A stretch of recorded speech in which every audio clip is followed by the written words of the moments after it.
En este apartado vamos a ver los comportamientos de los sistemas. La vez pasada vimos sus componentes, ahora vamos a ver unos conceptos para entender cómo es que se comportan los sistemas en los ambientes. Entonces les decía que la adaptabilidad es la propiedad que tiene un sistema de aprender y modificar un proceso, un estado o una característica de acuerdo a las modificaciones que sufre en el contexto. Esto se logra a través de un mecanismo de adaptación que permita responder a los cambios internos y externos a través del tiempo. En la práctica, la adaptabilidad es la voluntad, la creatividad y el esfuerzo que los individuos deben tener para superar los problemas que se le presentan en la vida diaria. Pero aprender a adaptarse a los cambios, poseer creatividad para resolver problemas y tener voluntad para enfrentar las dificultades. Son algunas de las características que los integrantes de una organización necesitan para que ella afronte con éxito cualquier situación adversa que se le presente. Entonces, cuando hablamos de una organización, siempre hablamos como una empresa, como sistema, analizamos que la empresa tiene que adaptarse al mercado, porque es el cliente el que coloca las condiciones de acuerdo a sus requerimientos. Entonces, las empresas tienen que adaptarse a la demanda de ese mercado y a la competitividad. Entonces, si lo hablamos de esa manera, las empresas de tecnología siempre están en cambios constantes. Las empresas de telecomunicaciones, porque los clientes cada vez están exigiendo más de lo que se tiene. Entonces, de acuerdo a su investigación, innovan, hacen desarrollos y generan nuevos productos y servicios.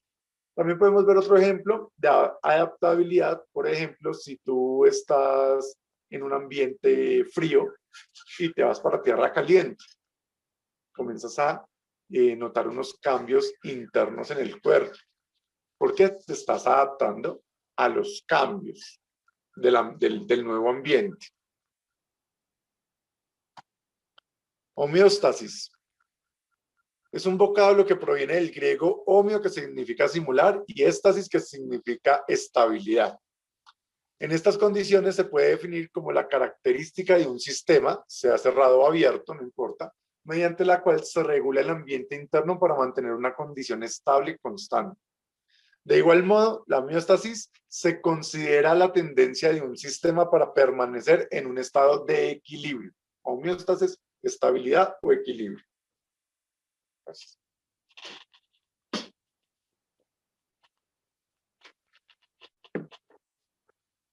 O el sistema trata de buscarlo, trata de buscar esos equilibrios cuando se ve afectado por la acción de ciertas variables.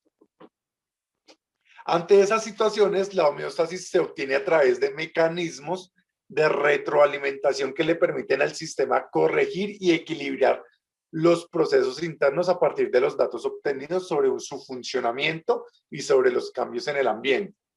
Suele pasar que si nosotros tenemos algún tipo de virus, el cuerpo humano tiende a repelerlo, ¿cierto? Comenzamos con una sudoración, escalofríos, algún tipo de dolor, lo que estás, o fiebres, el cuerpo está tratando de repeler ese virus y trata de buscar un equilibrio. ¿Sí? Depende del agente patógeno que uno tenga, pues se va a cuerpo, pero hablamos de una homeostasis que está buscando un equilibrio en el bienestar del cuerpo humano. Si lo hablamos en la empresa, es mantener los presupuestos, los puntos de equilibrio. El punto de equilibrio en una empresa quiere decir cuánto dinero o cuánta cantidad de artículos o servicios debo vender para mantener los costos.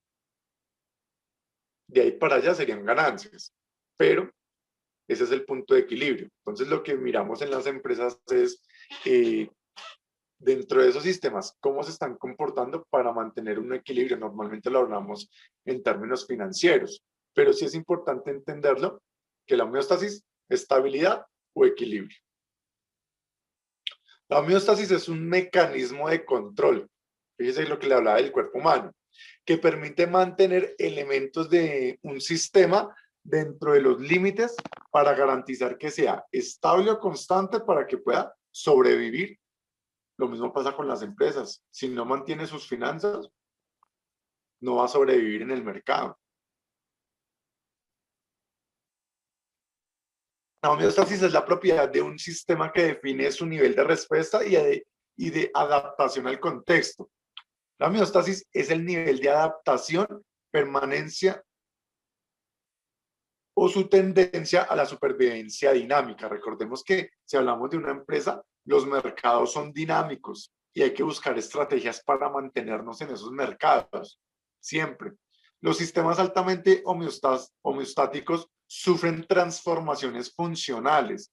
En igual medida que el contexto sufre transformaciones, ambos actúan como condiciones de nivel de evolución.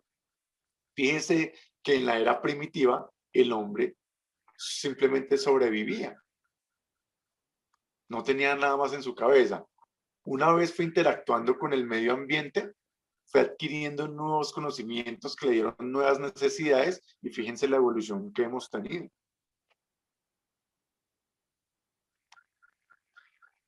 Homeoquinesis. Así como la homeostasis es el estado de equilibrio dinámico de un sistema.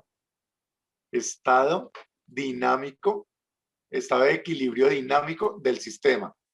Este es un estado de desequilibrio. La homeostasis, equilibrio, este ya no lo es. Especialmente vistos en sistemas con movimientos constantes como el cuerpo humano, puesto que los sistemas vivientes se deterioran y mueren. Entonces, fíjense que cuando hablamos de homeoquinesis, hablamos de cuerpo humano, nace, crece, se reproduce y muere. Todos tienen un ciclo de vida.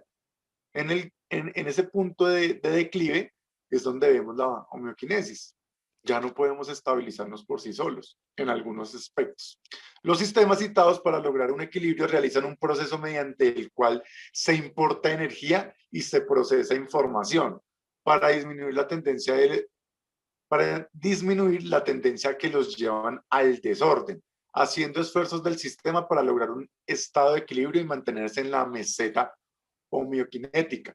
¿Qué quiere decir esto? Por ejemplo, si estamos hablando de una edad adulta, donde normalmente el cuerpo ya no tiende a responder o sus organismos internos, lo que hacemos es buscar fuentes de energías externas para mantenernos. Fíjese, una persona que sufra de diabetes, por ejemplo, prácticamente está muerta en vida.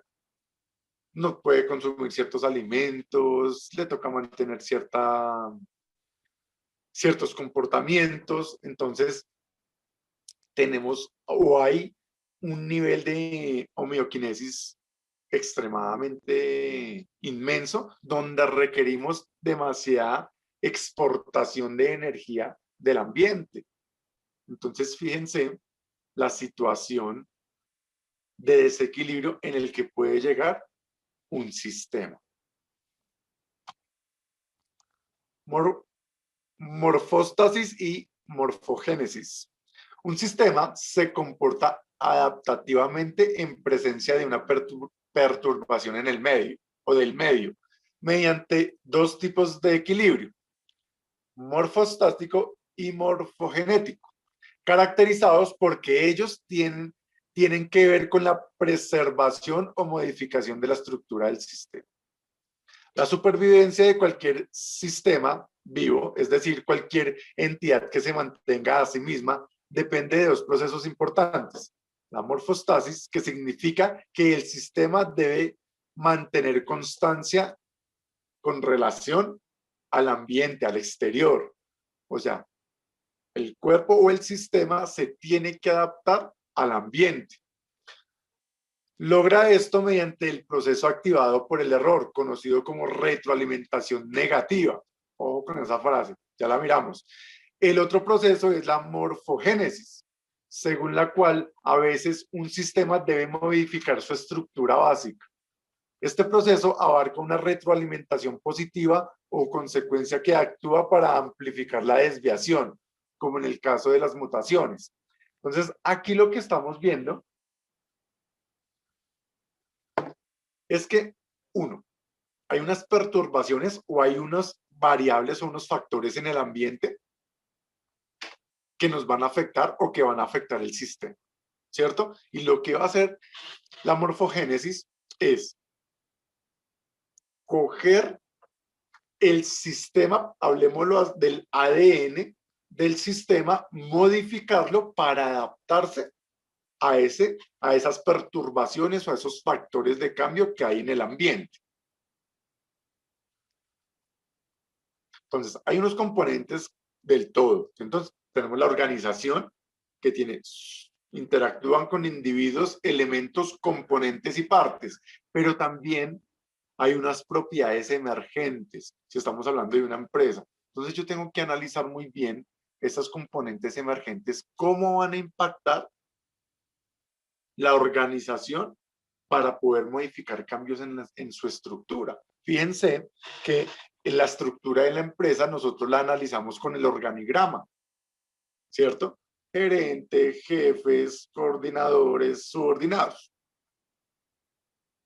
Pero si de pronto la empresa o la organización dice, no, ya no necesitamos esta jefatura, lo que hace es retirarla de su estructura o modificar de nuevo toda su estructura. Entonces puede modificar parte de sí o su totalidad. Todo depende de qué factores hay en el ambiente que lleguen a ver esa necesidad del cambio. Equifinalidad. Este concepto es muy importante. Una de las características de los sistemas abiertos es que tiene un principio de equifinalidad. Aquí es prácticamente todos los caminos conducen a Roma. Este principio se refiere a que un sistema puede lograr por diversos caminos o rutas el mismo resultado o la misma meta, partiendo de diferentes condiciones iniciales. Los procesos que acontecen en estructuras como de máquinas siguen un camino fijo. Una máquina tiene un algoritmo lógico y es un paso a paso. Así el estado final cambiaría si se alteran las condiciones iniciales o el curso de los procesos de esas máquinas. En contraste, puede alcanzarse el mismo estado final a la misma meta, partiendo de diferentes condiciones iniciales y siguiendo distintos itinerarios en los procesos organísmicos. Entonces aquí tengo que tener en cuenta qué tipo de sistema estoy operando. Si puede ser un sistema cerrado, pues tiende a tener una sola finalidad. Pero cuando hablamos de sistemas abiertos, sí tengo bastantes procesos que van a llegar al mismo resultado.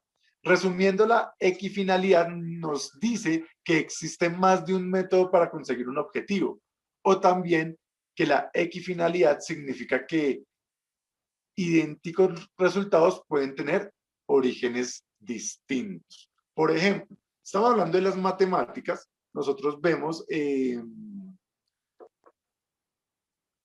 los sistemas gráficos, entonces sistemas de reducción, el sistema lineal, el sistema de reducción, se me fueron. Que tú graficas o tú haces la ecuación y llegas al mismo resultado. Entonces la matemática es un sistema que por varios métodos que hay puedes llegar al mismo resultado. ¿Pero de qué depende el método? Del ambiente. El ambiente es el que te dice, necesitamos este método. Pues ya sabemos cuál que va a ser el mismo final, pero el proceso es diferente. Y esto también depende y afecta internamente el sistema. Ejemplos, si tenemos dos sistemas así, por ejemplo, un sistema donde dice que 3 por 4, bueno, ahí faltaron los paréntesis y me perdonen. 3 por 4 más 8 es igual a 20, ¿no? Porque pues obviamente con los paréntesis cambia el resultado. Y el sistema 2 por 7, 14 más 6, 20. Partiendo de eso, hay dos sistemas o pueden haber varios más que van a llegar al mismo resultado. En el ejemplo anterior se observa que el sistema A y el sistema B tienen inicios diferentes, 3 y 2, y que cada uno tiene elementos diferentes al otro. Sin embargo, el resultado final es el mismo. Otros ejemplos de sistemas pueden ser cuando hablamos de variables algebraicas, que normalmente, por ejemplo, los 10 casos de factorización y los 4 especiales, te hablan de eso. Todos los casos de factorización van a llegar al mismo resultado. En este ejemplo, se puede observar que el sistema Y y el sistema Z tienen igual origen, empiezan por 8, y están compuestos por igual elementos y demás en el mismo orden. Sin embargo, el resultado final es diferente. ¿Qué es lo que cambió ahí? La aritmética. Fíjense los signos aritméticos cómo cambiaron, pero fue el mismo resultado. Entonces, fíjense la propiedad de la matemática. El orden de los factores no altera el resultado. Pero, ojo, ojo que aquí hay algo muy importante, ¿no? La jerarquía de los símbolos. Ahí faltan, pues, obviamente, los paréntesis. Entonces, en este caso, el resultado no depende ni del origen ni de los elementos de los sistemas, números, símbolos, etcétera, sino que lo hacemos con los números y las operaciones, como lo vimos, sumar y multiplicar. El otro ejemplo, el cual aplica muy bien el concepto de equifinalidad, es cuando en una organización tiene como objetivo el lanzamiento de un producto o un servicio.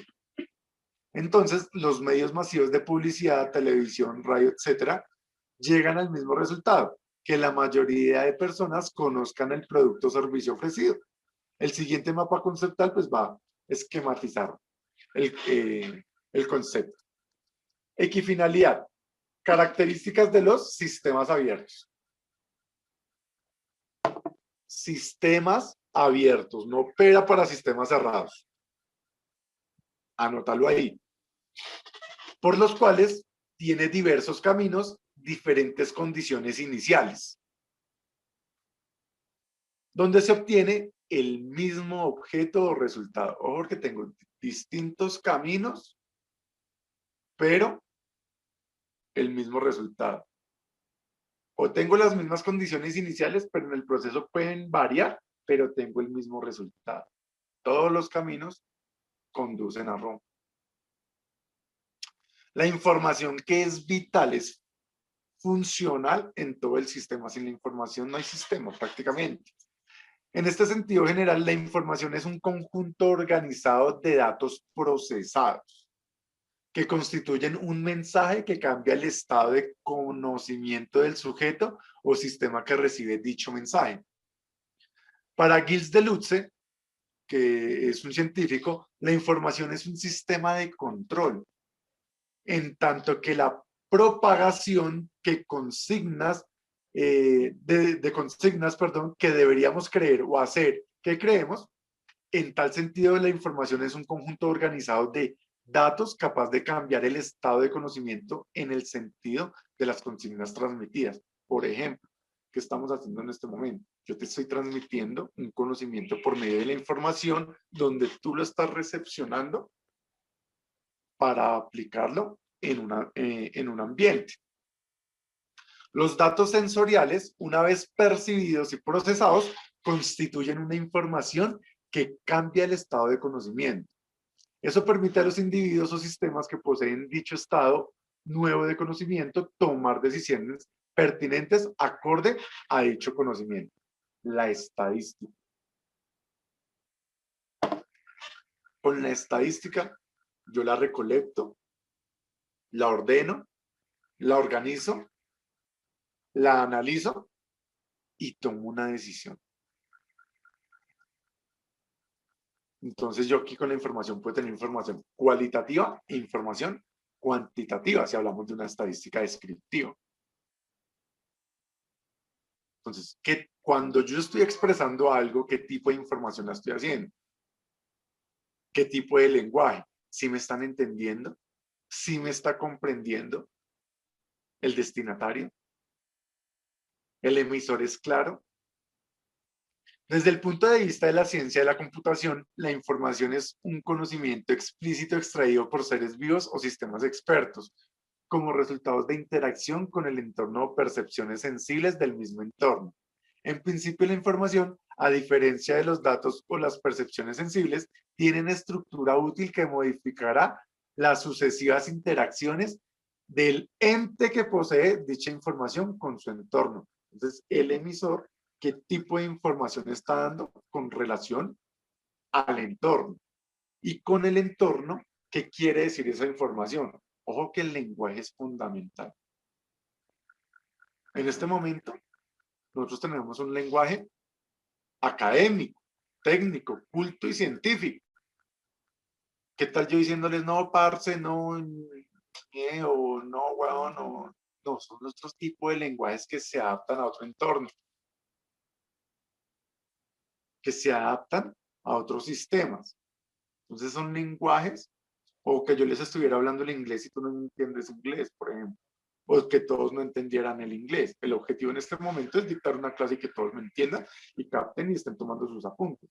Pero si yo les dicto en otro idioma, el lenguaje no es propicio, por más científico que sea, por más técnico que sea, por más académico que sea. Pero si no entendemos, por ejemplo, el lenguaje, pues no vamos a entender los conceptos.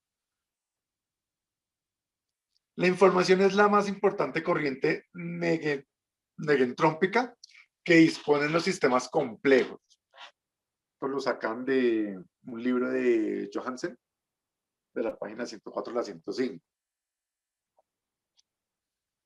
La cantidad de información que permanece en el sistema, ojo con la información, es igual a la información que existe más la que entra. Hay una agregación neta en la entrada y a la salida, no elimina la información del sistema. La información, recuerde que al sistema entra energía, materia e información. Se procesa y claro, sale en información, energía y materia. Pero hay información, claro, se transforma, pero nos queda la información. Eso también lo vemos en las matemáticas, en las empresas. Hay unos elementos de entrada con cierta información, pero yo también tengo que transformar esa información y tener un resultado de salida, también que es de información, pero también hay una retroalimentación. La información es el aumento del conocimiento sobre un objeto, un hecho, un comportamiento, etcétera, proporcionado por los datos. Normalmente cuando hablamos de un dato, nos entregan los registros y los registros, toda una base de datos que genera una información. Se supone que a mayor información, menor es la entropía. Cuando yo estoy bien informado, menor es la incertidumbre o el caos, que es la entropía. ¿Cierto? Por ejemplo, algo así sencillo. Tú estás en un parcial de matemática diferencial, integral por partes. ¿Y eso qué es? ¿Cómo hacemos? No, no entiendo. Entonces no tengo la información, mi mente está en incertidumbre. Estoy generando un caos, un pánico, porque cuando me enfrente al parcial no sé cómo lo voy a afrontar. No sé qué es eso. No tengo clara la trigonometría. Entonces, cuando yo me capacito, adquiero información y ese caos, ese pánico de enfrentar el parcial, pues va a ser menor, porque tengo la información. Sinergia. La sinergia es muy importante en las empresas y en los sistemas también, porque de ahí también depende su funcionalidad. Esta palabra proviene del griego sinergia, cooperación, y responde al postulado aristotélico que dice que el todo no es igual a la suma de sus partes. El todo, acá estamos hablando de un sistema. El todo no es igual a la suma de sus partes. Se puede definir como la integración de varios elementos que da como resultado unos beneficios superiores a los que generarían la suma de cada uno de ellos por separado. Cuando hablamos colectivamente, no quiero llamar la sinergia como un trabajo en equipo, pero sí debemos sincronizarnos de tal manera que tengo claro el objetivo y hacia allá es que vamos a trabajar. Por eso es que hablamos de sinergia. Toda la empresa tiene una planeación estratégica, tiene un objetivo, la misión, y todos trabajamos con relación a esa misión. O lo que es lo mismo decir que cuando dos o más elementos se unen sinérgicamente, se genera un resultado que maximiza las cualidades de cada uno de los elementos que lo componen. Entonces, si vamos a sacar un nuevo producto, pues yo tengo que interactuar con varias áreas de la compañía. Trabajamos con sinergia y entregamos un resultado. Los sistemas de gestión de calidad, por ejemplo. Lo anterior permite armar que cuando existe un alto nivel de sinergia para realizar una actividad, la relación propuesta de 3 más 3 es igual a 7 o más sería cierta. Ya sabemos que no es una equivalencia cierta. Así, el gerente, perdón, un ejemplo de sinergia se aprecia en la gestión de una organización. Así, el gerente debe utilizar adecuadamente la capacidad de gestión del equipo directivo o el equipo de trabajo, aprovechando conocimientos, experiencia y potencialidades de cada uno de los integrantes del equipo de trabajo.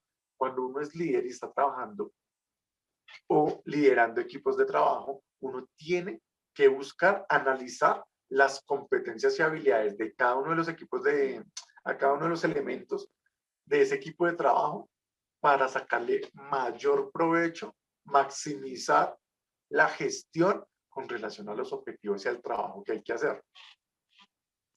La sinergia, pero bueno, ya sabemos de dónde proviene. Se define como la integración de elementos para generar mayores beneficios obtenidos sumando resultados individuales. Entonces, fíjense que ya les dije, yo soy líder, miro mi equipo de trabajo, sus habilidades, sus competencias y las voy integrando con todo mi equipo de trabajo. Se aplica a equipos de trabajo que se apoyan mutuamente para lograr resultados. Siempre cumplimos objetivos y en los sistemas también siempre hay que lograr algo o está enfocado hacia algo. Pueden ser cualitativamente superiores a la suma de las actividades individuales. Entonces, eso sí lo tenemos que tener muy claro. La sinergia es una propiedad común a todos los sistemas. Todos los sistemas manejan la sinergia. El todo es muy superior que la suma de sus partes. Retroalimentación. Regálame 2 segundos, por favor.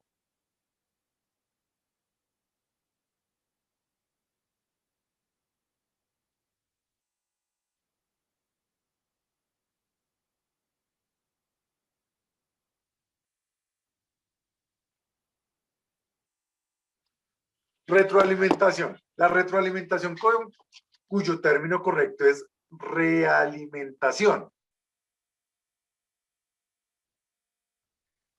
Y pues feedback en inglés. Es un mecanismo de control de los sistemas dinámicos por el cual una cierta proporción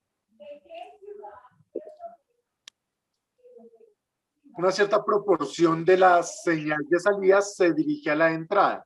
De Roma. ¿Por quién tiene es que no puedo mirar acá. Y así se regula su comportamiento. Entonces, fíjense que hay unos elementos de entrada, un procesamiento, un feedback, unos elementos de salida y hay un feedback. ¿Qué suele pasar ahí? Cuando hablamos de una industria, estamos diciendo, generamos productos y servicios, los transformamos, elementos de salida, el producto o servicio, el cliente lo tiene, es otro sistema y ese cliente nos retroalimenta. Si le gusta o no le gusta, si fidelizamos o no a ese cliente. Hay una retroalimentación y de hecho todos los conjuntos de ese sistema también se tienen que retroalimentar. ¿Cómo están operando? ¿Qué es lo que están haciendo? Por eso es que se hacen mensualmente las reuniones o las juntas entre áreas.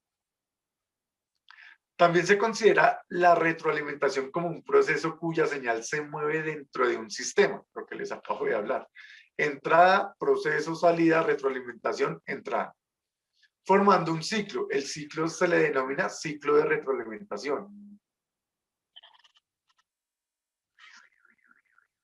Elementos de entrada.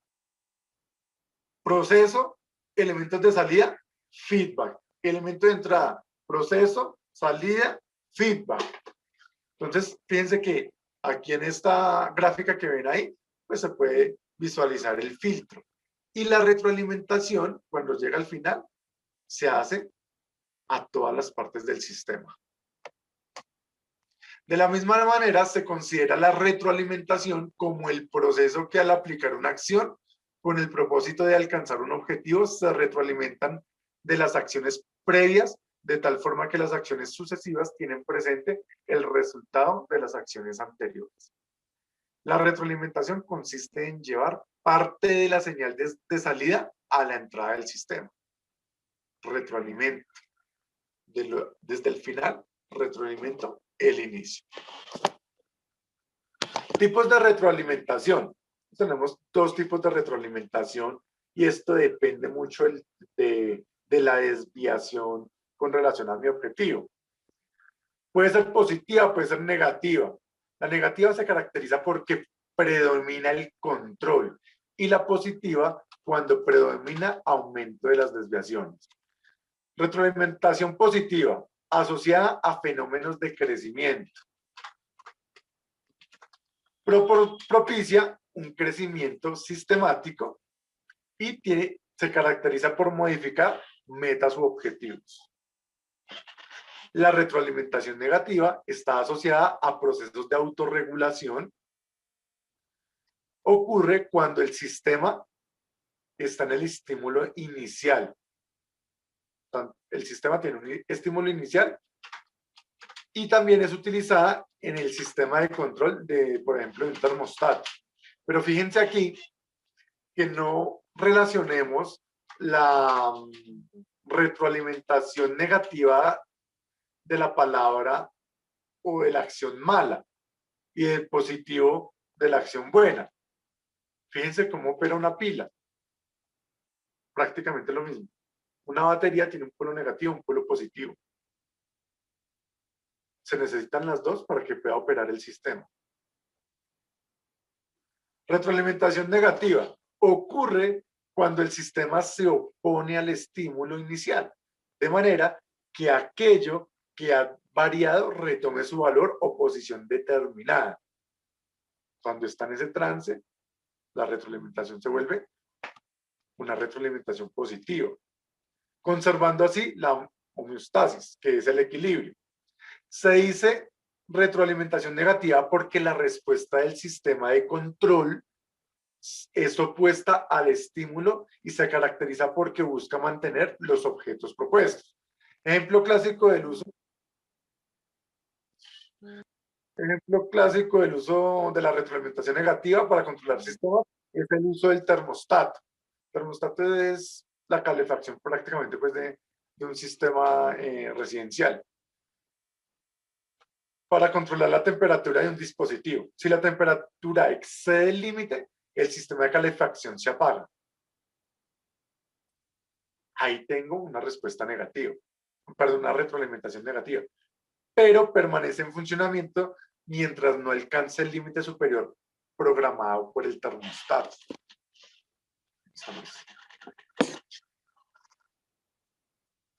Entonces, fíjense que la respuesta no es que sea mala, no, sino que llega a ser negativa en el caso de que, por ejemplo, el sistema del termostato, yo lo programo para que tenga cierta temperatura. Si dado el caso, el sistema llega a sobredimensionar su función y se llega a sobrepasar el termostato de la temperatura, la respuesta o la retroalimentación negativa es que el sistema se apaga, ya no va a funcionar. Retroalimentación positiva es aquella que ocurre cuando al aplicar una perturbación a un sistema desencadena una serie de variaciones que se propagan entre otros componentes del sistema, aumentando la inestabilidad. La retroalimentación positiva está asociada a los fenómenos de crecimiento y diferenciación, en donde se mantiene un sistema y se modifican sus metas o fines. Por ejemplo, la propagación de un virus que está en crecimiento, está aumentando de manera exponencial, por ejemplo. Ejemplo de retroalimentación positiva se aprecia en la planeación de producción, por ejemplo, también. Yo planeo la producción con relación a una demanda que hace una organización y que afecta las metas o fines propuestos de la siguiente manera. Una empresa hace un plan de trabajo para producir 100 computadores por semana. Al finalizar la semana, se retroalimenta que realmente se produjeron 110 computadores. Con base a esta información se modifica la meta u objetivo de producción y se reprograma a 110 computadores semanales. ¿Qué quiere decir eso? La capacidad de la planta, pues inicialmente dice que son 100 computadores para fabricar, pero en la operación se dice que son, o el ejercicio fue mayor. Como fue mayor, yo adapto ese sistema o ese objetivo con relación a la realidad que estoy viviendo. Y nos pasa en las empresas. Fíjense que a veces nos vamos de muy proactivos en las empresas y rendimos más. ¿Qué va a decir tu jefe? Ah, no, pues usted está rindiendo mucho, póngale más trabajo. Ah, usted está llegando muy temprano, pues póngale más trabajo. Está saliendo tarde, tiene mucho trabajo. Ahí sí no se lo quitan. ¿Sí me entienden? Entonces, fíjense que la retroalimentación negativa ni positiva, vuelvo y les digo, no quiere decir que sea mala, si es negativa no es mala, sino que tiene impacto. Y la positiva de igual manera, tiene, no es que sea buena como tal, positivo siempre lo relacionamos con bueno, sino que fíjense que tiene otro tipo de características. Recursividad. Los sistemas tienen que ser muy recursivos. La recursividad se refiere a sistemas con capacidad de adaptarse y sobrevivir. Por ejemplo, rápidamente, si estamos en un sistema o en un ambiente, en un entorno, donde, por ejemplo, vamos en un avión, el avión, polo norte, polo sur, condiciones climáticas y geográficas totalmente diferentes, donde el cuerpo empieza a buscar adaptabilidad por medio de ser recursivo, buscar recursos para sobrevivir. Yo tengo que ser recursivo. ¿Qué necesito en ese momento para sobrevivir? Tengo que ser recursivo. ¿Sí? Por ejemplo, ahí cotidianamente, oye, no tengo para el bus, ¿qué hago? Pues váyase a pie. No sé, tiene que ser recursivo porque tienes que cumplir. Eso no me vino a la cabeza. El concepto de recursividad se aplica a sistemas dentro de sistemas mayores. En el campo de la informática, la recursividad es una técnica de programación muy potente que puede ser utilizada en lugar de interacción. Puedo interactuar o soy recursivo. Permite diseñar algoritmos recursivos. Algoritmo es el paso a paso lógico de algún proceso que dan soluciones concretas y simples, generalmente bien estructuradas y modulares a problemas de gran complejidad. Un ejemplo de recursividad en el campo empresarial se observa cuando hay un holding de empresas donde cada una de las empresas tiene una sala gerencia de finanzas. O hablemos en un call center. Normalmente los call centers tienen diferentes unidades de negocio, donde tiene que ser muy recursivo el área financiera, como lo dice acá, para mantener esas unidades de negocio de ese call center. Dependiendo de la actividad y de la gestión que se tenga en ese call center, pues se puede mantener, o si no, cierra esa línea. Recursividad. Son sistemas con capacidad de adaptarse o sobrevivir. O hacen parte de un sistema mayor. Por ejemplo, el cuerpo humano. El cuerpo humano, su objetivo es sobrevivir o mantener una supervivencia. ¿De qué depende eso? Si a mí me quitan una extremidad, pues yo sigo viviendo. Porque tengo que buscar la forma recursiva de seguir con mi vida cotidiana. Que psicológicamente pues tengo una perturbación, claro que sí. Y heavy, claro. Pero soy recursivo o el cuerpo busca dentro de su programación por allá ser recursivo. Su autosuperación, recursividad, por ejemplo. Entonces que te quitaron pues parte del organismo. El cuerpo sigue viviendo, pero ya no funciona igual, obvio, pero sigue viviendo. Porque los demás organismos internos buscan esa supervivencia. Son recursivos para asumir el rol de ese otro organismo o las células. Entonces, fíjense, obviamente no va a funcionar igual, pero sigue un proceso de vida.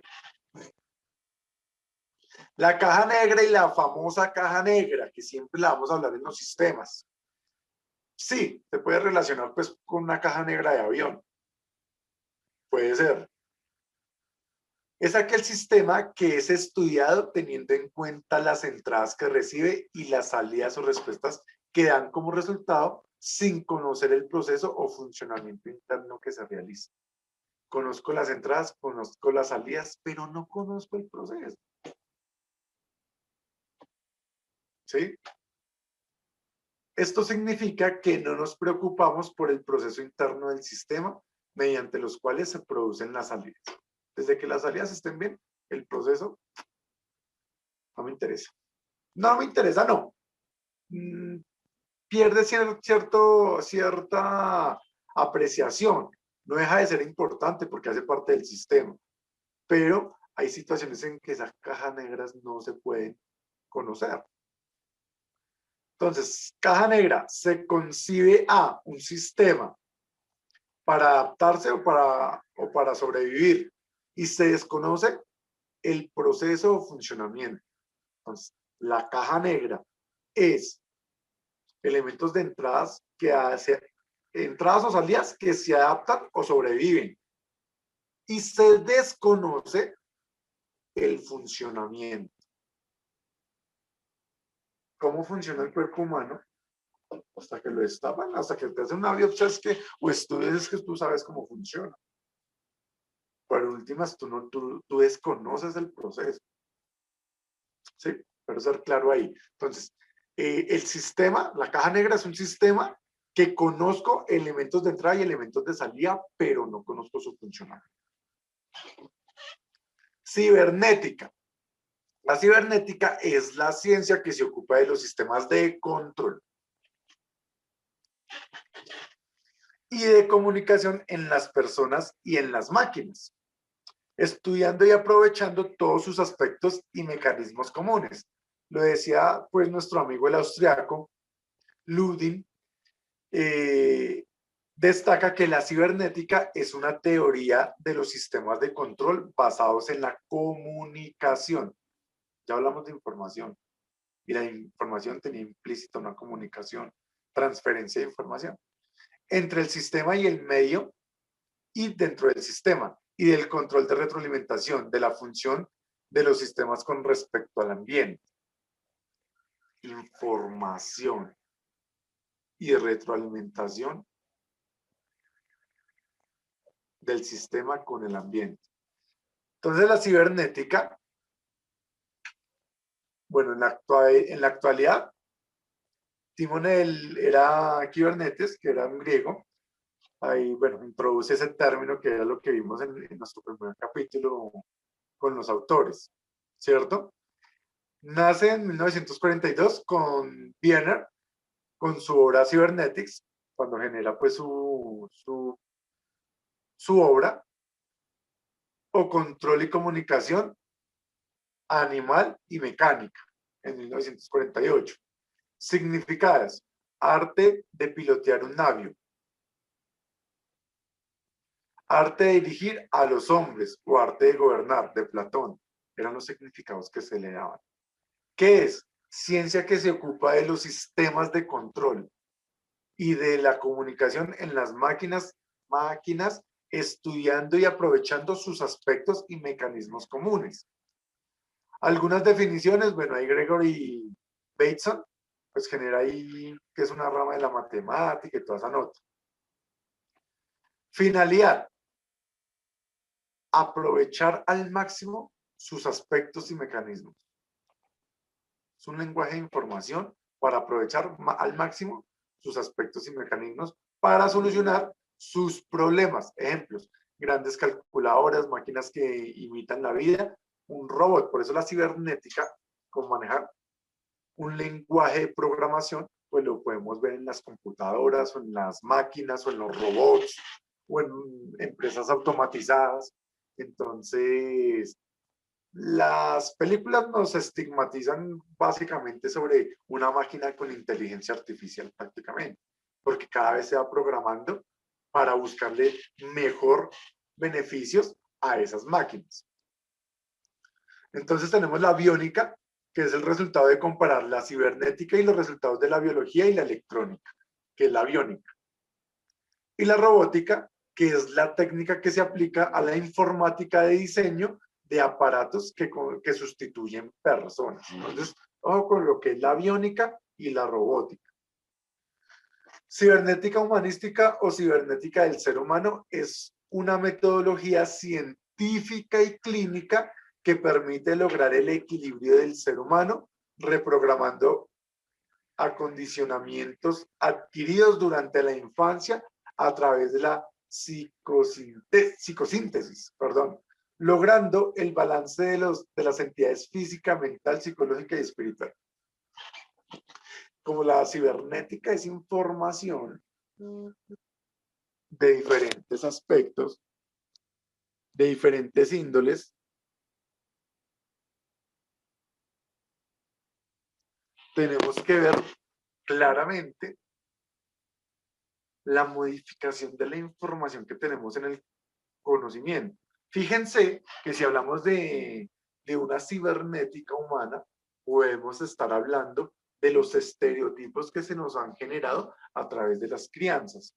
Y esas crianzas, dependiendo de cómo son, generan unos prejuicios. Yo no te voy a decir en este momento, pues, cómo fue tu crianza y ven, yo te escucho y todo ese tema, pues, porque para eso están los profesionales en psicología.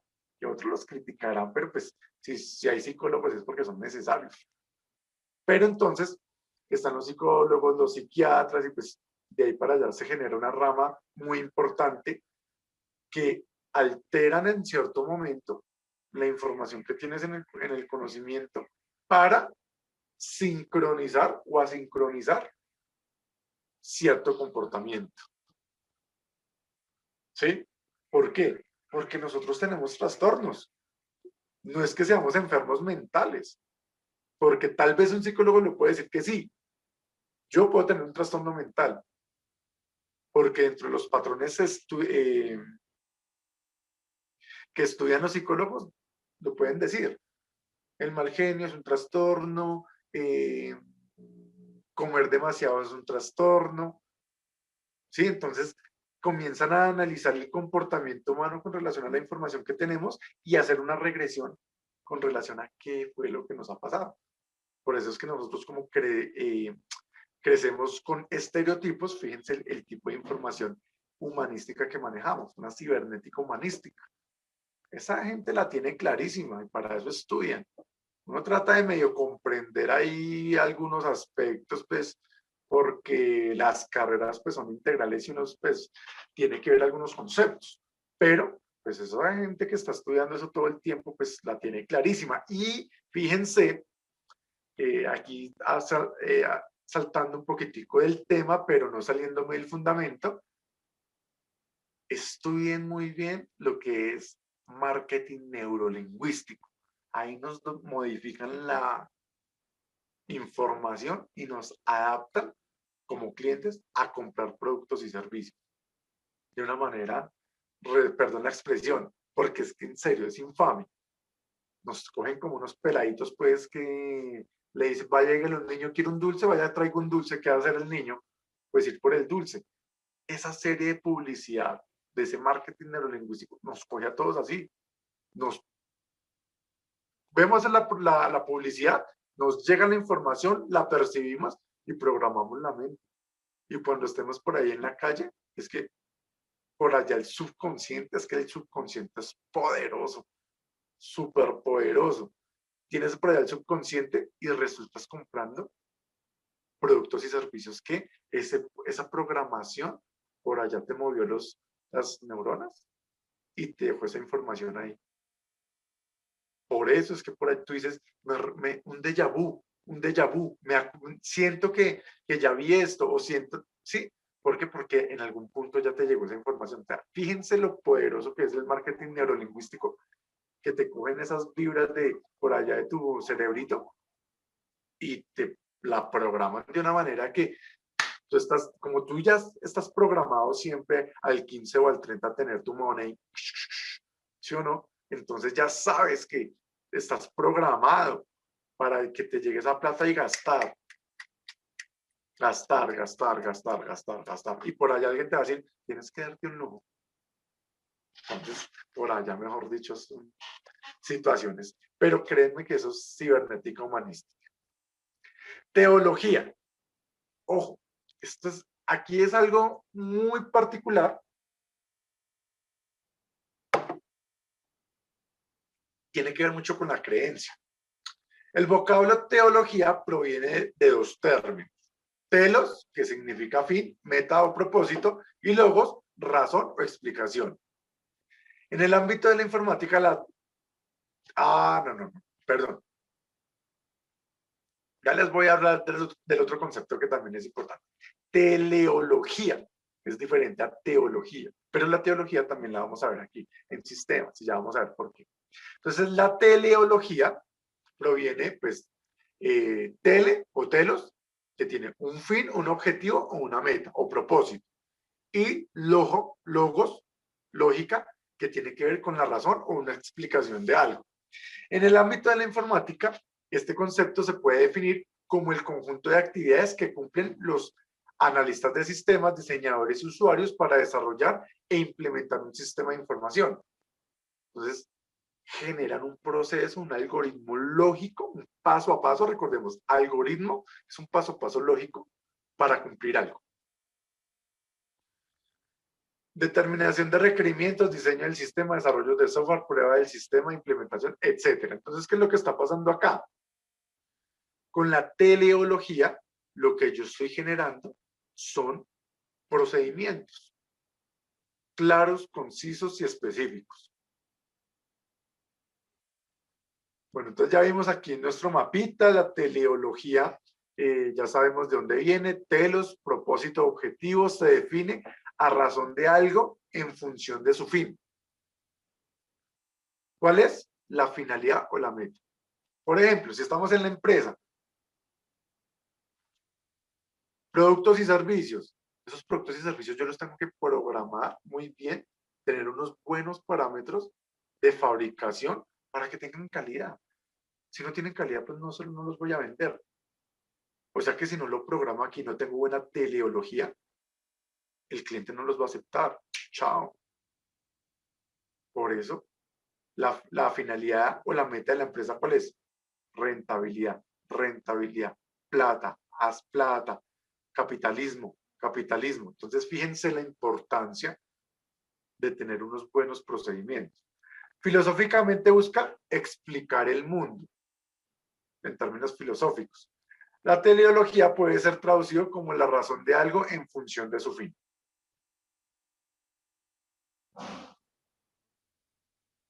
Parcial. Holismo o holístico.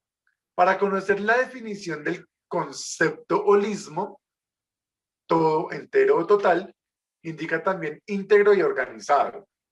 Con el concepto holos, que significa totalidad, relaciones, contexto, complejidad de lo que se está estudiando o investigando. Por consiguiente, holismos es una posición metodológica y epistemológica, acuérdense cuando vimos la semántica, que postula que los sistemas, ya sean físicos, biológicos, sociales, económicos, mentales, lingüísticos, etcétera, y sus propiedades deben ser analizados en su conjunto y no a través de las partes que los componen. Yo aquí tengo que, como son olis total, no olis de hola, olis, no, aquí tengo que tener claro el conjunto con todos los elementos. Entonces, si yo estoy en la empresa, pues yo tengo que analizar muy bien el área funcional.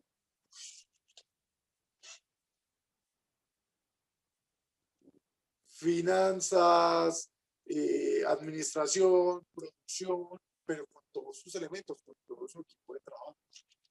Profe, se le dañó el audio. Uno no puede trabajar tranquilo. Sí, entonces tenemos que analizar muy bien no solo el elemento o el proceso, sino todo el conjunto, dependiendo del ambiente. Espérame 2 segundos.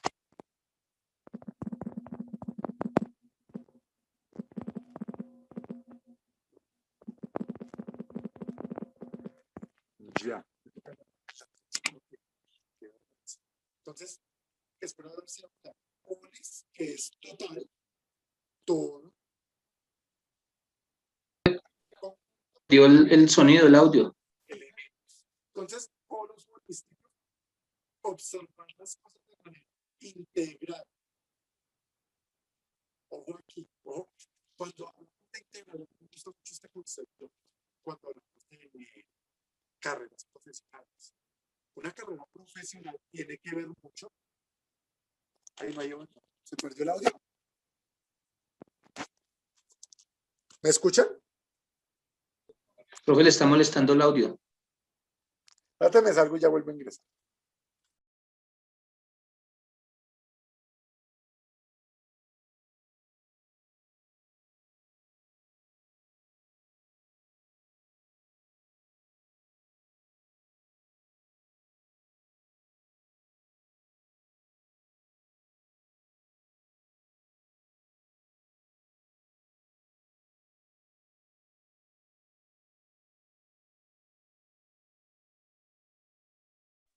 Listo, ahora sí, ¿cierto? ¿Ya me escuchan? Hola, ¿me escuchan? Chicos, ¿me escuchan? Sí, señor, se escucha. Ok. Entonces, fíjense aquí, cuando vamos a hablar, gracias, cuando vamos a hablar de integridad, hablamos de un profesional tiene que ser íntegro, porque adquiere un conocimiento y lo va a aplicar, ¿sí? Entonces, si nos dicen, vamos a trabajar en ventas, vamos a hacer procesos financieros, vamos a hacer procesos de producción, vamos a hacer procesos de derecho, judiciales.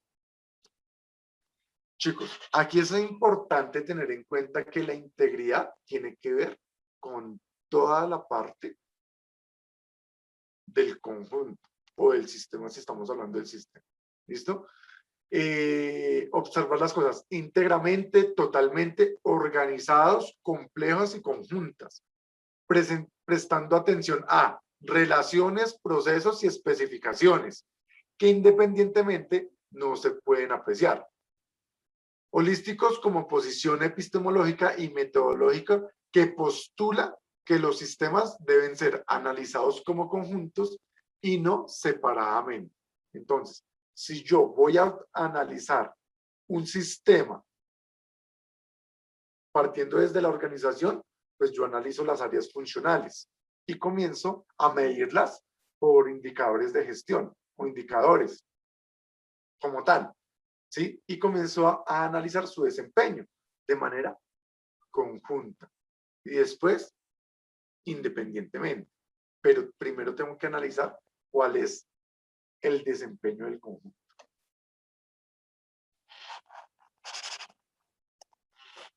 Isomorfismo significa etimológicamente de igual forma. Iso igual, morfismo, forma. Y se aplica a las semejanzas y las relaciones formales entre diversos tipos de sistemas. Igualmente, isomórfico, con una forma similar, se refiere a la construcción de modelos de sistemas similares al modelo original. El concepto matemático de isomorfismo pretende captar la idea de tener la misma estructura, pero con diferente funcionamiento. Entonces, ahí les dejé. Fíjense que la escalera eléctrica, una puede subir y la otra va bajando. Tienen un mismo funcionamiento, pero diferente objetivo. Por ejemplo, la prótesis de una pierna es isomórfica respecto a la pierna real. Una prótesis hace las veces de una pierna. La prótesis como modelo puede servir como elemento de estudio para obtener conclusiones conducentes a mejorar el modelo, la prótesis, y para entender mejor el funcionamiento de la pierna original. A nivel del aprendizaje se considera que pensar y aprender son dos sistemas isomórficos. Fíjense aquí, yo pienso y voy aprendiendo. Yo razono, voy ejecutando. Porque están íntimamente relacionados e incluso se pueden realizar simultáneamente. Las dos, claro que sí. Cuando se piensa, se aprende, y cuando se aprende, se piensa. Las características isomórficas significa construir modelos similares al modelo original, con el fin de aumentar o mejorar el desempeño de un sistema. Los isomorfismos de una estructura consigo misma se denominan automorfismos. Ojo con la palabra automorfismo. Generan su propia forma, dependiendo de la naturaleza del sistema. Homomorfismo significa que dos sistemas tienen una parte de su estructura igual. Dos sistemas separados, parte de su estructura son iguales. Las industrias, las empresas. Todas las empresas tienen un área de producción, todas las empresas tienen un área de finanzas, todas las empresas tienen un área de logística. Si no la tienen, pues bueno, la subcontratan. Pero ¿qué pasa? Si yo tengo homomorfismo con otro sistema, para procesos industriales puedo hacer un benchmarking, por ejemplo. Este sistema, este mismo proceso que está aquí en el otro sistema, ¿cómo funciona y cómo podemos mejorarlo u optimizarlo? Normalmente pasa con los sistemas de gestión de calidad. Se ve demasiado. Este concepto de homomorfismo se aplica en contraposición del isomorfismo, cuando el modelo del sistema ya no es similar, sino una representación donde se ha efectuado una reducción de muchas a una. Es una simplificación del objeto real donde se obtiene un modelo cuyos resultados ya no coinciden con la realidad, porque lo estoy modificando con relación al otro que estoy comparando. Excepto en términos probabilísticos, siendo este uno de los principales objetivos del modelo homomórfico. Obtener resultados probables, la aplicación de este tipo de modelo se orienta a sistemas muy complejos y probabilísticos como la construcción de un modelo de la economía de un país o la simulación del funcionamiento de una empresa en su integración con el medio. Benchmarking, por ejemplo. Yo tengo mi sistema, miro uno similar, o está bien, o lo adapto, o le hago una optimización. Ejemplos que podrían ser también considerados como las cajas negras, porque las cajas negras yo no las conozco en su procesamiento. En matemáticas, un un homomorfismo, ahí me faltó la F, perdón, o simplemente morfismo, desde un objeto matemático a otro de la misma categoría, es una función que es compatible con toda la estructura relevante. Entonces, homomorfismo opuesto a lo que es isoformismo. Y ocurre cuando el modelo del sistema no es similar, sino una representación realizando una reducción de muchas a una. Y esto sí se ve mucho en la probabilidad. ¿Dudas? ¿Preguntas?